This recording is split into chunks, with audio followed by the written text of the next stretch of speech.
Let us understand how we can override the properties while running HDFS, DFS or Hadoop FS commands. So far we have seen how to copy the files into HDFS, how to get the information about files in HDFS, and also how to delete files from HDFS. We can change any property which is not defined as final in coursera.xml or hdfs.xml. You can actually review the details from coursera.xml or hdfs.xml using command line or Ambari. If you want to review using command line, you can actually go to /etc/hadoop/conf. You will see both coursera.xml as well as hdfs.xml over there. You should be able to view with Nano or VA editor, and then you can take it further. We can change block size as well as replication while copying the files. We can also change them after copying the files as well.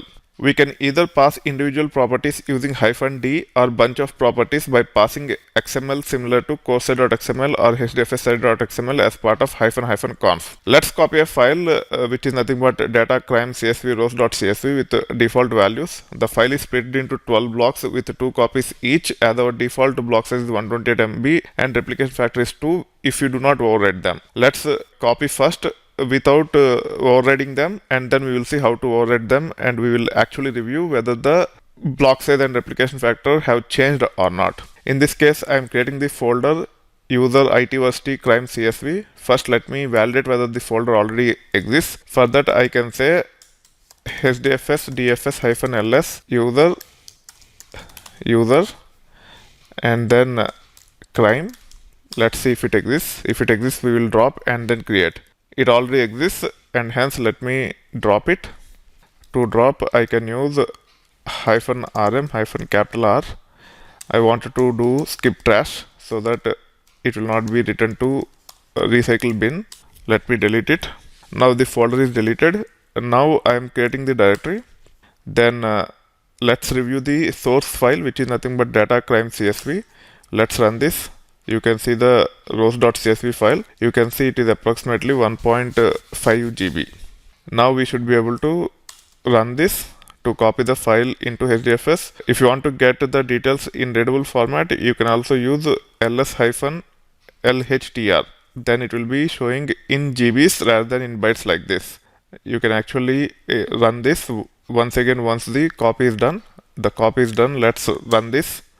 You can see the size, it is approximately 1.5 GB. Now let's run the stat command with the different options to get details about replication factor, block size, etc. This will give us the details related to replication factor. It is 2. The block size, it is 128 MB, and if you run this, it will actually give this size of the file in HDFS. But as we have replication factor as 2, the total storage that will be occupied by this file in HDFS will be double to this, which is nothing but 3 GB. Now let me remove this file with skip trash. Let's see, it is failing. Let's understand why it is failing. Then we will run once again. There seems to be a new line character here. Okay, there is a typo here. It has to be skip trash. Now let me run this. It will be deleted. Now this is how you should be able to override the block size as well as the replication factor. In this case, I am changing block size to 64 MB and replication factor to be 3. You can use -D like this for each property, and you should be able to override multiple properties in one shot. Let's run this. Once we run this, we will actually run this once again to check the replication factor as well as the block size for this new file in HDFS. Now the file is copied successfully into the HDFS. We should be able to run this. The replication factor is 3, and also we should be able to run this. The block size should be 64 MB. The size will not change, it will be 1.5 GB only. So this is how you should be able to override multiple properties. You can also place them in configuration file similar to coursera.xml or hdfs.xml, and you should be able to pass the file using --conf. All the properties that are defined in that file will be overridden. Let's review how the file look like. We will be reviewing hdfs.xml. It will give you an idea about how to build a custom configuration file to override multiple properties at once. For that, we can actually go to etc Hadoop conf.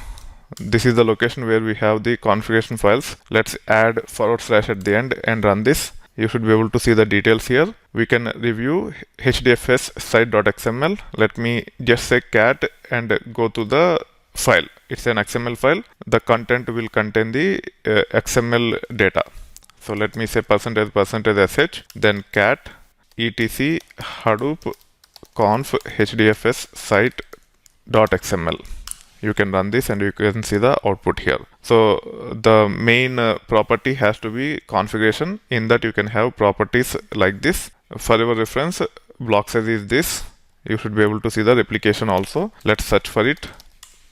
This is how you should be able to define the replication factor in that configuration file. Once you create the configuration file, you can pass it using --conf to override multiple properties. You can override not only these properties but almost all the properties, but you need to understand the relevance of those properties for the task you are performing. For example, overriding these properties while reading the data from HDFS into local file system using get or copy to local doesn't make any sense. Okay, so make sure you understand how to use the -d or --conf to override the properties while running the commands. These are applicable not only with HDFS but also MapReduce related commands to submit the jobs, and this is typically taken care of to fine-tune the performance in some cases.